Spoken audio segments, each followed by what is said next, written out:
আমরা করবুজার আজকের পর্বে সবাইকে শুভেচ্ছা জানিয়ে শুরু করছি আমাদের আজকের আয়োজন। তোমাদের সাথেই আছি আমি সৈয়দা সাদিয়া। প্রতি পর্বের মতো এই পর্বেও শুরুতেই জানিয়ে দিচ্ছি সপ্তাহের সংবাদ শিরোনামগুলো। দেশের প্রথম বেসরকারি স্যাটেলাইট চ্যানেল এটিএন বাংলা পদার্পণ করল ২৯ বছরে।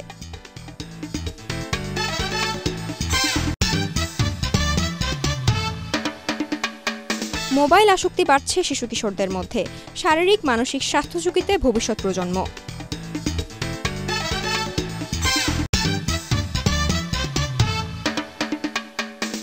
প্রাথমিক বিদ্যালয়ে স্কুল ফিডিং শুরু হয়নি এখনো, প্রভাব পড়ছে পড়াশোনা ও স্বাস্থ্যে। এবারে বিস্তারিত। গত ১৫ জুলাই দেশের প্রথম বেসরকারি স্যাটেলাইট টেলিভিশন এটিএন বাংলার ছিল ২৯তম প্রতিষ্ঠাবার্ষিকী।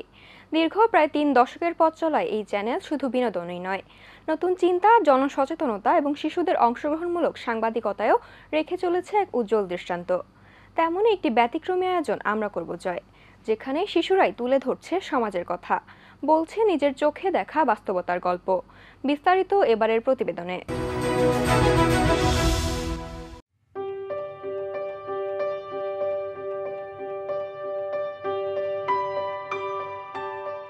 মুক্তির আনন্দ আজও দোলা দেয় বাঙালির হৃদয়ে। আর আজ আমরা বলতে এসেছি তেমনই এক অর্জনের গল্প। দেশপ্রেম আর সামাজিক দায়বোধে ভর করে অবিরাম বাংলার মুখ এই স্লোগানকে বুকে নিয়ে আজ থেকে ২৮ বছর আগে যাত্রা শুরু করেছিল বাংলাদেশের প্রথম বেসরকারি স্যাটেলাইট টেলিভিশন এটিএন বাংলা। সময়ের পরতে পরতে পরিণত হয়েছে এটিএন বাংলা, বদলে দিয়েছে দর্শকের চাহিদা আর গণমাধ্যমের চেহারা। আজকের এই সময় তাই শুধু উদযাপনের নয়, এটি নতুন করে এগিয়ে চলার শপথের মুহূর্ত। প্রতিষ্ঠার প্রথম দিন থেকেই এটিএন বাংলা গুরুত্ব দিয়েছে দর্শকনিষ্ঠতা, বস্তুনিষ্ঠ সংবাদ, সামাজিক দায়বদ্ধতা আর পরিচ্ছন্নতা। সেই সাথে নিত্য নতুন ধারণার চর্চা এটিএন বাংলাকে নিয়ে গেছে এক অনন্য উচ্চতায়। এই সমাজের প্রতিটি পর্যায়ের প্রতিটি শ্রেণীর মানুষের কাছে এটিএন বাংলা পৌঁছে গিয়েছে তার ভালোবাসা আর দায়িত্ববোধ নিয়ে। আর সেই সঙ্গে যে বিষয়টি এটিএন বাংলাকে অন্য সব চ্যানেলের চেয়ে আলাদা করে রেখেছে তার মধ্যে অন্যতম হল শিশুতোষ অনুষ্ঠান। যখন জাতীয় গণমাধ্যমে শিশুদের উপস্থিতি ছিল সীমাবদ্ধ শুধু গান, কবিতা কিংবা ছড়ার মঞ্চে, তখনই এটিএন বাংলার সম্মানিত চেয়ারম্যান ডক্টর মাহফুজুর রহমান নিয়ে এলেন এক যুগান্তকারী ভাবনা। শিশুরা শুধু দেখবে না, শিশুরাও জানবে, বলবে, বুঝবে এবং বদলাবে সমাজকে। দেশে প্রথমবারের মতো শিশুদের মাধ্যমে সংবাদ তৈরি, উপস্থাপনার ধারণা দিয়ে নির্মিত হল আমরা করব জয় নামের এই অনুষ্ঠানটি।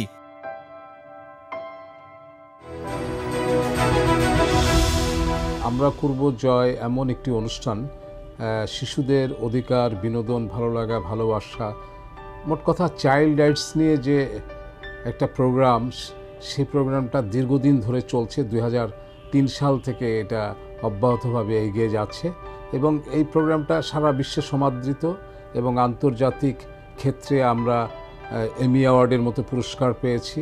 এছাড়া আমরা international children day of broadcasting award পেয়েছি। শুধু তাই না, মিনা অ্যাওয়ার্ডের মতো অ্যাওয়ার্ডে আমাদের প্রত্যেকটা বাচ্চা সম্মানিত হয়েছে। ইউনিসেফ কর্তৃক যে ঘোষিত মিনা অ্যাওয়ার্ড, সেই অ্যাওয়ার্ডটা প্রতি বছরই পেয়েছে। ২০০৩ সালে প্রথমবারের মতো বাংলাদেশের শিশুরা এক নতুন সম্ভাবনার মুখোমুখি হয়, যেখানে মেধাই ছিল মূল শক্তি। আর সেই শক্তিকে ঘিরেই এক ঝাঁক নবীন শুরু করে বাধাহীন জয়ের গল্প লেখা। আমরা করব জয় অনুষ্ঠানটি সমাজের চিরাচরিত ধনী গরিব বিভেদকে পাশে সরিয়ে রেখে সব শিশুদেরই সুযোগ করে দিয়েছে সমানভাবে নিজেকে প্রকাশ করার। এখানে প্রতিভাই পরিচয়, শ্রমই সাফল্যের পথ। শ্রেণীবিভক্ত সমাজ ব্যবস্থা কখনো থামাতে পারেনি এই উদ্যোগের অগ্রযাত্রা। আসলে আমাদের সামাজিক অবক্ষয় এবং মূল্যবোধকে জাগ্রত করার জন্য এই ধরনের একটা অনুষ্ঠান সবসময় থাকা প্রয়োজন এবং at the same time young generation যারা আজকে বিভিন্নভাবে ডিরেইলড হয়ে যাচ্ছে, সেই জায়গায় মিডিয়ার যে ভূমিকা, এই ইয়াং বাচ্চাদেরকে মিডিয়াতে সম্পৃক্ত করা হচ্ছে। তারা ট্রেনি হিসাবে কাজ করছে, প্রফেশনাল সাংবাদিক হিসাবে কাজ করছে, তারা নিউজকাস্টার হিসাবে খবর পড়ছে এবং সারা দেশে ছড়িয়ে ছিটিয়ে থাকা শিশুদের যত অধিকার নিশ্চিত করার জন্য যা করণীয় সেখানে তারা রিপোর্ট করে মানুষের মাঝে ছড়িয়ে দিচ্ছে, যাতে করে এই তাদের রাইটটা সমুন্নত থাকে। আমি চাইব এই বাচ্চারা আরও বেশি সম্পৃক্ত হবে এবং শিশুদের অধিকার নিশ্চিত করার জন্য যা যা করণীয় সেটা সবসময় করবে। করবই জয়। গত ১৬ জুলাই শহীদ দিবস উপলক্ষে দেশের বিভিন্ন শিক্ষা প্রতিষ্ঠানে শহীদ আবু সাঈদের স্মরণে নানা আয়োজন করা হয়েছে। তার অদম্য সাহস ও ত্যাগ আজও তরুণদের হৃদয়ে নাড়া দেয়। বিভিন্ন আলোচনা সভা, দোয়া ও স্মরণ সভায় উঠে আসে তার জীবন ও আদর্শের অনুপ্রেরণা, যা আগামী প্রজন্মের জন্য পথ প্রদর্শক হয়ে থাকবে। বিস্তারিত দেখুন এবারের প্রতিবেদনে। ১৬ জুলাই শহীদ দিবস বাংলাদেশের গণতন্ত্র ও অধিকার আন্দোলনের ইতিহাসে এক শোকাবহ ও গৌরবোজ্জ্বল দিন। ২০২৪ সালের এই দিনে রংপুরের বেগম রোকেয়া বিশ্ববিদ্যালয়ের ছাত্র আবু সাঈদ পুলিশের গুলিতে শহীদ হন। অস্ত্রবিহীন অবস্থায় ন্যায়ের প্রতীক হয়ে দাঁড়িয়েছিলেন তিনি।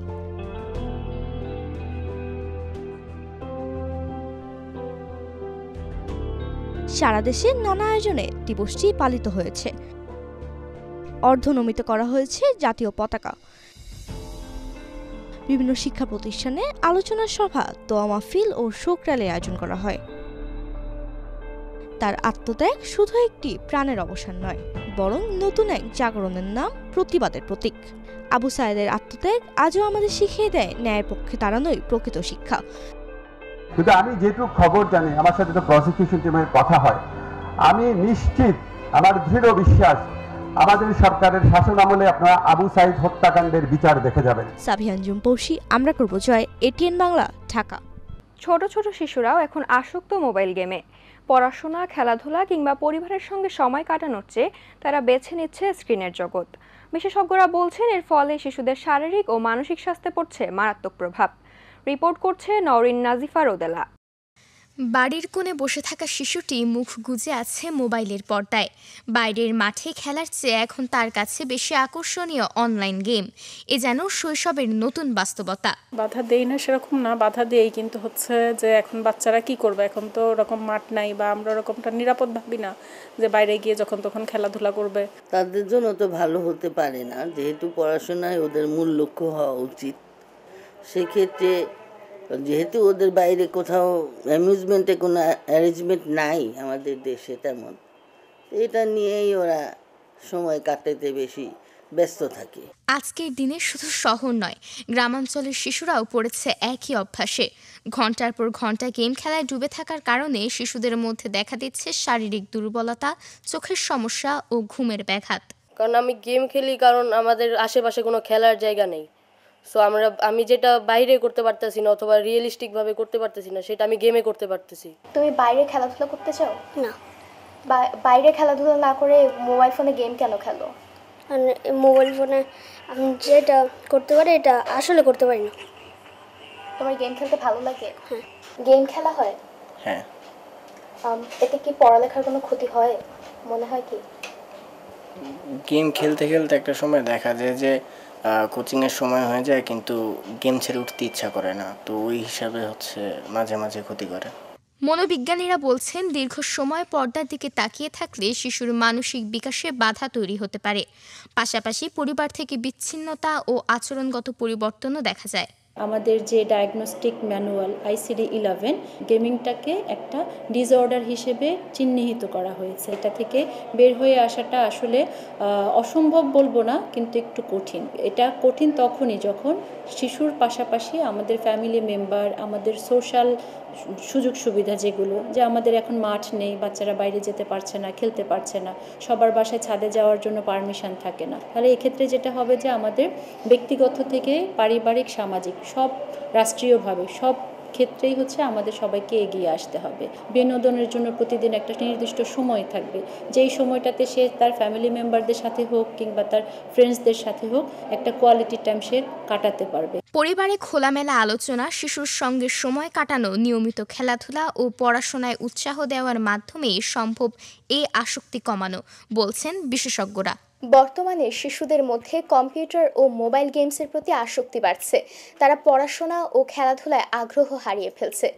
বিশেষজ্ঞদের মতে এসব আসক্তির ফলে তারা শারীরিক ও মানসিকভাবে ক্ষতিগ্রস্ত হচ্ছে। এসব আসক্তি দূর করতে তাদের পড়াশোনা ও খেলাধুলা করতে হবে।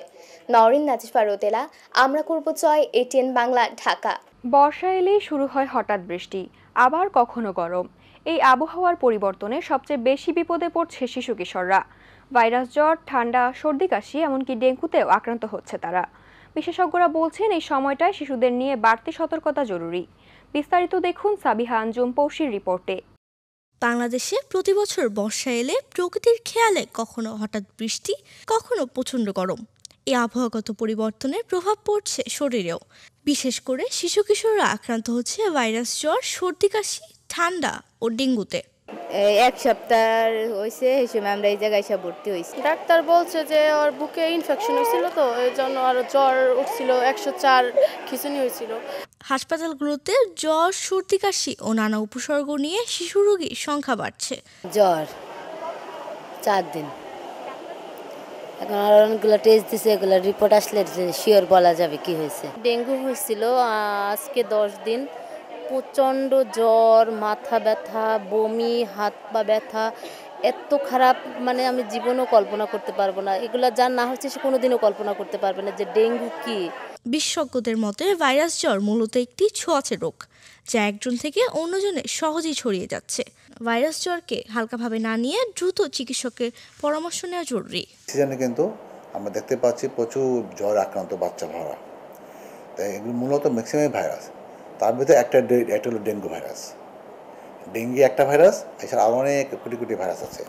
এই ভাইরাসগুলি সাধারণত অন্য ভাইরাসগুলো সাধারণত হাঁচি কাশি দিয়ে ছড়ায়, আর ডেঙ্গি তো আমরা জানি মশার কামড়ে ছড়ায়। হ্যাঁ, তো সুতরাং এই ভাইরাস যখন হবে, মানে একটা মানুষের যখন বাচ্চার যখন ঠান্ডা কাশি লাগবে, জ্বর হবে, ও নিজে মাস্ক পরবে।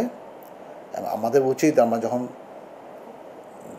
জনসম্মুখে যাব, স্কুলে যাব বা আমরা যখন কোনো অনুষ্ঠানে যাব, মাস্ক পরা, তাহলে হবে কি আমাকে আক্রান্ত হবে না।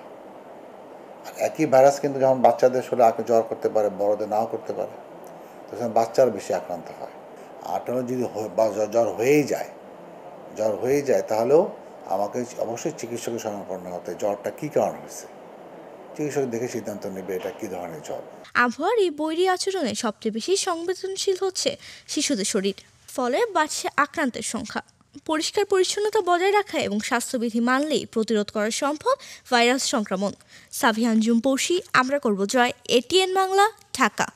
চলতি বছর এপ্রিল থেকে দেশের বিভিন্ন স্কুলে চালু হওয়ার কথা ছিল স্কুল ফিডিং কার্যক্রম, কিন্তু সময় পেরিয়ে গেলেও কার্যক্রমটি এখনও বাস্তবায়ন হয়নি। ফলে হতাশ শিক্ষার্থী ও অভিভাবকরা। শিক্ষা প্রতিষ্ঠানে দীর্ঘ সময় না খেয়ে থাকতে হচ্ছে অনেক শিক্ষার্থীকে, যা প্রভাব ফেলছে পড়ালেখা ও স্বাস্থ্য দুই ক্ষেত্রেই। রিপোর্ট করছে ফারি আক্তার। দেশের বিভিন্ন স্কুলের শিক্ষার্থীদের জন্য স্কুল ফিডিং কার্যক্রম চলতি বছর এপ্রিল থেকে চালুর কথা থাকলেও এখন পর্যন্ত তা বাস্তবায়ন হয়নি। কর্মসূচি স্থগিত থাকায় অনেক শিক্ষার্থীকে ক্লাস করতে হচ্ছে ক্ষুধা নিয়ে, যা তৈরি করছে হতাশা ও শারীরিক দুর্বলতা। আগে বিস্কিট দিত, আরো অনেক কিছু দিত আমাদের। এখন যেগুলো দেয় না, এটা তোমাদের সমস্যা হয়? হ্যাঁ, বিস্কুটগুলো অনেক মজা ছিল, এখন আর দেয় না। যদি এখন দিত তাহলে ভালো হতো। আগে আমাদের অভিভাবকরা খাবার না দিলেও ওই বিস্কিটটা আমরা খেতে পারতাম, কিন্তু এখন স্কুল থেকে দেয় না। টিফিনটা দিলে আমাদের অনেক ভালো হতো, তাহলে বাসা থেকে কিছু আনা লাগতো না, আর আমরা স্কুলেই টিফিনটা খেতে পারতাম। প্রাথমিক ও মাধ্যমিক পর্যায়ের অনেক শিক্ষার্থী প্রতিদিন দূর দূরান্ত থেকে বিদ্যালয়ে আসে। অনেকেই টিফিন আনতে না পারায় দীর্ঘ সময় না খেয়ে থাকতে হয়। এক সময় বিভিন্ন প্রাথমিক বিদ্যালয়ে পুষ্টি সমৃদ্ধ বিস্কিট সরবরাহ করা হতো, সেটিও বন্ধ হয়ে গেছে। সকালে মানে সবকিছু মেনটেন করা ঠিক হয় না, তো এখন যদি এটা চালু হয় তাহলে আমাদের জন্য ভালো হয় আর কি, বাচ্চাদের জন্য ভালো। বাচ্চারা 2:30টা পর্যন্ত থাকে, সকাল সে 7:30টায় আসে। চালু তো করলে অবশ্যই ভালো, সবার জন্য, সব বাচ্চার আগ্রহ হয়, এটা বাচ্চাদের একটা মনে উৎফুল্ল থাকে যে আমরা টিফিন পাবো। হ্যাঁ, সেটা যেমনই হোক। অনেক গরিব ছেলে মেয়ে আছে, অনেক মধ্য পরিবারের ঘরের ছেলে মেয়ে আছে, দিতে পারে না, তাড়াহুড়া করে আসতে হয়, তো দিলে ভালো হতো।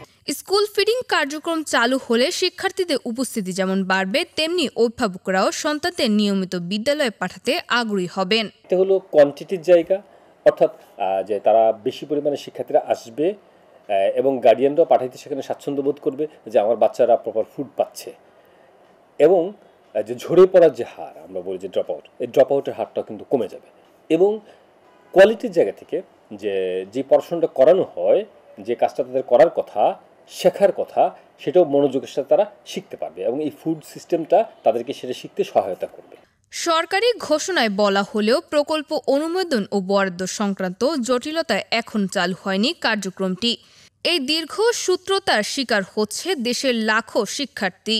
আমরা যদি কোয়ালিটি এডুকেশনটা যদি এশিওর করতে চাই, মেকশিওর করতে চাই, নিশ্চিত করতে চাই, তাহলে আমাদেরকে প্রপার যে ফুড, যে গভর্নমেন্ট যে প্রজেক্টটা নিয়েছে, এটা খুব ভালো একটা উদ্যোগ। কিন্তু এই যে আমরা বলি যে আমলাতান্ত্রিক জটিলতায়, কিংবা দেখা যায় যে এই সরকারের সময় আমরা দেখি যে সমন্বয়হীনতা রয়েছে, অনেক দুর্বলতা রয়েছে, যে তারা ঠিকমতো কাজ করতে পারছেন না। তো এই সমস্ত বিভিন্ন কারণে জিনিসটা দেরি হচ্ছে। তা আমি মনে করি যে এটা প্রায়োরিটির বেসিসে, যে অন্যান্য অনেক কাজ আছে সরকারের করতে হয়, কিন্তু প্রায়োরিটির বেসিসে এই কাজটাকে প্রতি গুরুত্ব আরোপ করা উচিত, মনোযোগ দেওয়া উচিত, কারণ অত্যন্ত তাৎপর্যপূর্ণ ভূমিকা এবং ইতিবাচক ভূমিকা পালন করতে পারে এই কার্যক্রমের মধ্য দিয়ে। শিক্ষার মানোন্নয়ন ও ঝরে পড়া রোধে স্কুল ফিডিং কার্যক্রমের গুরুত্ব অপরিসীম। দ্রুত ব্যবস্থা না নিলে এর নেতিবাচক প্রভাব পড়বে শিক্ষার্থীদের পড়ালেখা ও স্বাস্থ্যের ওপর। ফারিয়া আক্তার, আমরা করব জয়, এটিএন বাংলা, ঢাকা। বর্ষা মৌসুমে পার্বত্য চট্টগ্রাম সহ দেশের বিভিন্ন জেলায় প্রতি বছরই ভূমিধসে প্রাণহানি, ক্ষয়ক্ষতির ঘটনা ঘটে। এই বাস্তবতা মোকাবেলায় প্রযুক্তি নির্ভর একটি নতুন পদক্ষেপ নিয়েছে সেভ দ্য চিলড্রেন বাংলাদেশ। আবহাওয়া অধিদপ্তরের সহায়তায় চালু করা হয়েছে ভূমিধস ইনভেন্টরি অ্যাপ এবং সেক্টর ভিত্তিক পূর্বাভাসমূলক পরামর্শ ব্যবস্থা। এই অ্যাপের মাধ্যমে রিয়েল টাইমে ভূমিধস সম্পর্কিত তথ্য জানা যাবে, যা ঝুঁকি মোকাবেলায় দ্রুত পদক্ষেপ নিতে সহায়তা করবে। স্থানীয় তরুণ ইউনিয়ন দুর্যোগ ব্যবস্থাপনা কমিটির সদস্য ও স্বেচ্ছাসেবকদের এই অ্যাপ ব্যবহারে প্রশিক্ষণ দিচ্ছে সেভ দ্য চিলড্রেন ও RIMES। এতে ভবিষ্যতে প্রাণহানি ও ক্ষয়ক্ষতি উল্লেখযোগ্যভাবে কমবে বলে আশা করা হচ্ছে। প্যারিস ওয়ার্ল্ড গেমস 2025-এ ফুটবল মাঠে দারুণ পারফরমেন্স দেখিয়েছে বাংলাদেশ অনূর্ধ্ব 18 দল। টুর্নামেন্টের শুরু থেকে টানা 4টি আন্তর্জাতিক দলের সাথে খেলে কোয়ার্টার ফাইনালে জায়গা করে নেয় দলটি। এ যেন তরুণ প্রজন্মের এক সাহসী পদক্ষেপ বিশ্ব ফুটবলের মঞ্চে। ফুটবল বাংলাদেশি তরুণদের পছন্দের এক খেলার নাম। আর ফুটবলে প্যারিস ওয়ার্ল্ড গেমস 2025-এ অংশগ্রহণ করছে বাংলাদেশি এক দল, স্কলাস্টিকা। কতটুকু আশাবাদী, কি মনে হচ্ছে দলকে নিয়ে? আমার টিমরে নিয়ে আমি অনেক আশাবাদী, কারণ আমার টিমে অনেক ইয়াং ট্যালেন্টস আছে এবং অনেক স্কিলফুল প্লেয়ার আছে এবং ওদের মধ্যে আমি ওদের ফুল পটেনশিয়াল দেখতে পারি এবং ওরা অনেক ভালো খেলা দেবে। আমাদের এই টিমটা আমরা অনেক দিন ধরেই খেলি, আমরা স্কুলের ইন্টার স্কুলস খেলি, এই টিম নিয়েই খেলি। সো অ্যান্ড আমাদের টিমে কয়েকটা সিনিয়র্সও আছে, সো ওদের সাথে আর মনে হয় আমরা ভালো কিছু করবো। আমি খুবই এক্সাইটেড এই ব্যাপারটার জন্য। ফার্স্ট টাইম যাচ্ছি বাংলাদেশকে রিপ্রেজেন্ট করার জন্য এবং ইনশাআল্লাহ কাপটা হাতেই আসবে। অভিভাবকরাও খুশি সন্তানের এই সাফল্যে।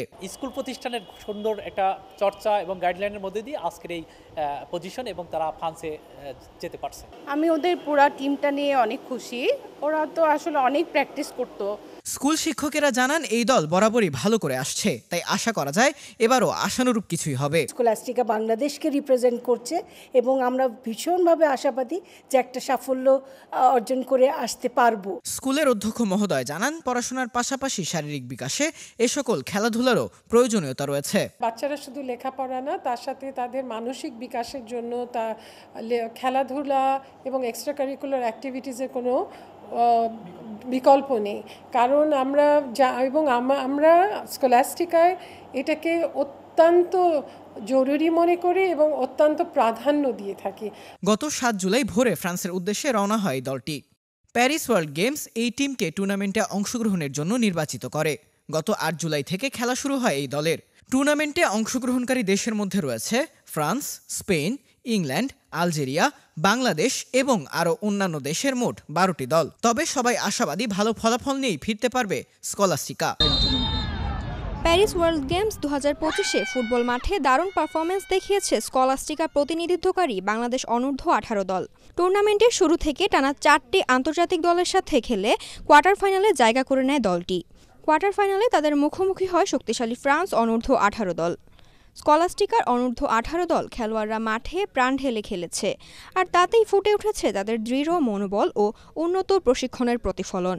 এই পারফরম্যান্স শুধু মাঠেই নয়, আন্তর্জাতিক অঙ্গনে বাংলাদেশের নামকে নতুনভাবে পরিচিত করেছে। এ যেন তরুণ প্রজন্মের এক সাহসী পদক্ষেপ বিশ্ব ফুটবলের মঞ্চে। এবারে থাকছে একটি সাহায্যের আবেদন। আহনাফ সাবি, বয়স মাত্র 8 বছর। ছোট এই বয়সেই তার শরীরে বাসা বেঁধেছে জটিল রোগ, হৃদযন্ত্রের বাল্বের সমস্যা এবং জন্মের 3 মাস পর থেকেই হার্টের শিরাগুলো স্বাভাবিকের চেয়ে সরু। দরিদ্র পিতামাতার যা কিছু ছিল সবই ব্যয় করেছেন সন্তানের চিকিৎসায়। তবে ঢাকা হার্ট ফাউন্ডেশনের চিকিৎসকরা জানিয়েছেন, বাংলাদেশে এই জটিল অপারেশন সম্ভব নয়। উন্নত চিকিৎসার জন্য তাকে দেশের বাইরে নিয়ে যেতে হবে, যার জন্য প্রয়োজন প্রায় 20 লক্ষ টাকা। আহনাফের বাবা দর্জি দোকানে কাজ করা একজন সাধারণ কর্মচারী। স্বল্প আয়ে এত বড় চিকিৎসা খরচ বহন করা তার পক্ষে আর সম্ভব নয়। তাই সমাজের হৃদয়বান ও বিত্তবান ব্যক্তিদের কাছে আহ্বান জানিয়েছেন। আহনাফকে সাহায্য পাঠাবার ঠিকানা: মোহাম্মদ সেলিম, সঞ্চয়ী হিসাব নম্বর 1211010003 423, ইস্টার্ন ব্যাংক লিমিটেড, আজিমপুর শাখা, ঢাকা 1205। বিকাশ ও নগদ নম্বর 01677 422 882। দেখতে দেখতেই শেষ হয়ে গেল আমরা করব জয়ের জন্য নির্ধারিত সময়। তোমাদের ভালো লাগা, মন্দ লাগা কিংবা কোনো পরামর্শ থাকলে তোমরা চাইলে আমাদেরকে চিঠি লিখে জানাতে পারো। আমাদেরকে চিঠি লিখবার ঠিকানা: পরিচালক আমরা করব জয়, ATN Bangla, multimedia production company limited, ওয়াসা ভবন, 2য় তলা, 98 কাজী নজরুল ইসলাম অ্যাভিনিউ, কারণ বাজার, ঢাকা 1215, বাংলাদেশ। এছাড়াও তোমরা চাইলে আমাদেরকে ইমেল পাঠাতে পারো। আমাদের ইমেল অ্যাড্রেস atn.amrakorbojoy@gmail.com। বন্ধুরা, তোমরা চাইলে স্ক্রিনে দেখানো নম্বরেও আমাদের সাথে যোগাযোগ করতে পারো: 01317 708 842। এই ছিল আমাদের আজকের আয়োজন। দেখা হবে আগামী পর্বে নতুন কোনো সংবাদ কিংবা পুরনো কোনো সংবাদের নতুন কোনো অগ্রগতি নিয়ে। সে পর্যন্ত সবাই ভালো থেকো, সুস্থ থেকো এবং চোখ রেখো এটিএন বাংলার পর্দায়। আল্লাহ হাফেজ।